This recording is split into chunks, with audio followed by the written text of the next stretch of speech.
that's kind of where we are. You know, state agencies continue to be. You know, we had this grand restructuring, which I, you know, spent a year on a project advocating for in the early '90s, and which is why I think about all these kinds of things about how unique we are. We did some restructuring in state government to put executive, you know, when you study civics, when you study the American system of government, you learn there's, I don't know if y'all have covered this, you know, you have the judiciary, you have the legislative and the executive branches, which have very different functions. The legislature makes the laws, the executive carries out the laws, runs the agencies, all that kind of thing day to day. And the judicial essentially interprets the law and decides disputes and what the law means. And in South Carolina, it's just the legislative has been largely ceremonial, the executive has been largely ceremonial. As large state agencies grew during the 20th century, they were governed by a just crazy kind of quilt of different arrangements of you know, trustees and board members appointed by the legislature, sometimes appointed by the governor, although the governor wouldn't have the power to remove them once he appointed them.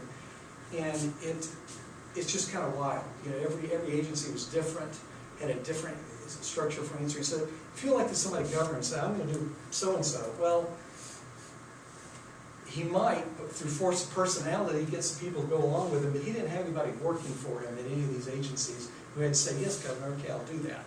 You know, there was no way, no power to carry out any kind of agenda or program for change, and that goes all the way back 300 years to the original intent of the way things were set up in South Carolina, which is to make it difficult to change things. That is the, if you don't remember anything else about government in South Carolina, it is set up, has been set up for hundreds of years in a way that is unlike any other state. Some southern states had elements of this, but got rid of it more than a generation ago. It was set up to resist change. The legislature, and particularly the Senate, is an institution that is unbelievably efficient at preventing anything from changing.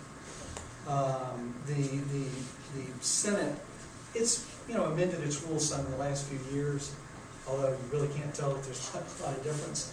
It used to be very, very easy, and it can still be done, for a single senator to just put an objection on something and keep it from ever coming to an effective vote. So it's very hard to get things done with South Carolina government. Very easy to stop things from being done. So, what's the effect of that? This is all very complicated. The lines of cause and effect are very complex and everything. But the effect that we can see is we tend to have lower income than other people. We tend to not be as healthy as other people. We tend to not, you know, have our schools do not produce people who do as well on some measurements of objective standards of comparison to other parts of the country. We tend to lag behind. And it's very difficult for us as citizens to say, you know what, I think I'll vote for somebody that'll change this, because the system's been set up to resist that change. Add to that the fact that the culture is also deeply, deeply conservative and resistant to change.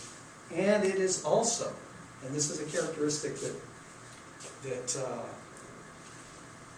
in this part of the country, you know, it's, you know, you have to go west to find a political culture in the United States that is as deeply individualistic and resistant to working together to solve problems as South Carolina. The South Carolinian, and of course, you know, it's been the bane. This is particularly a problem, I don't know if it's in genetics or what else, of white South Carolinians that, you know, most white South Carolinians did not own slaves, because all the wealth was held by a very small proportion of the population. But they marched off to war anyway to preserve slavery. And don't let any rewriters of history tell you that that war wasn't about slavery. Wars are about many very complicated things, but very seldom is anything that is clearly about one particular thing, as the Civil War was about slavery. And these poor farmers and everything, illiterate people who had nothing, and were kept down by the institution of slavery. They were unable to participate in a dynamic modern economy like they had up north, because we had this plantation economy down here, and you either were one of the people at the top of it and owned a bunch of slaves and were just one of the wealthiest people in the world, or South Carolina was the wealthiest state before the Civil War, but it was concentrated in these few hands.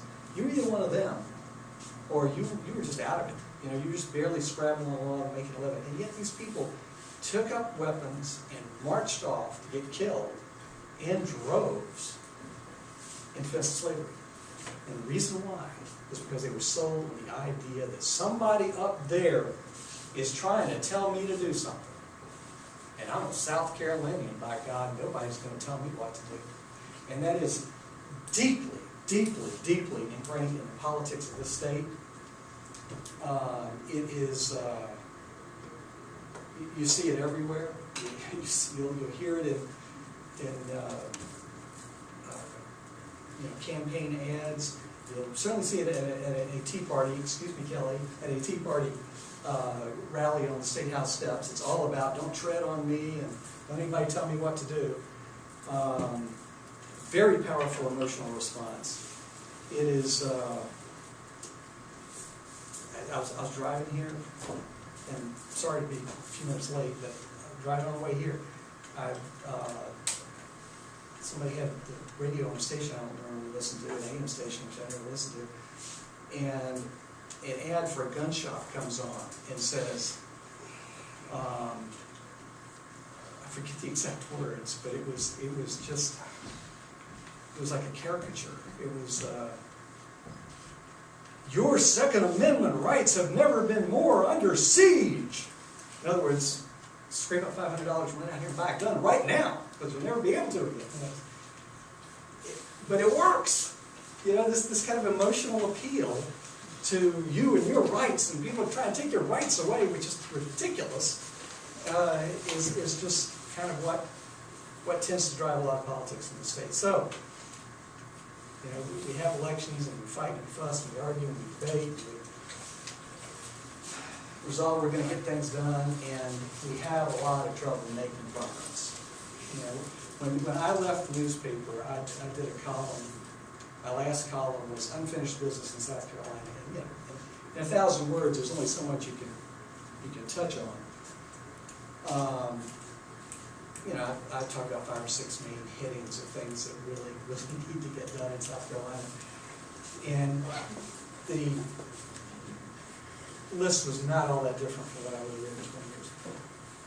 A few things had changed a little bit. Maybe, the list of priorities, the order of priorities might have changed a little bit. But anyway, that's politics in South Carolina. That's a ramble about that. So why don't we just clear some questions about anything.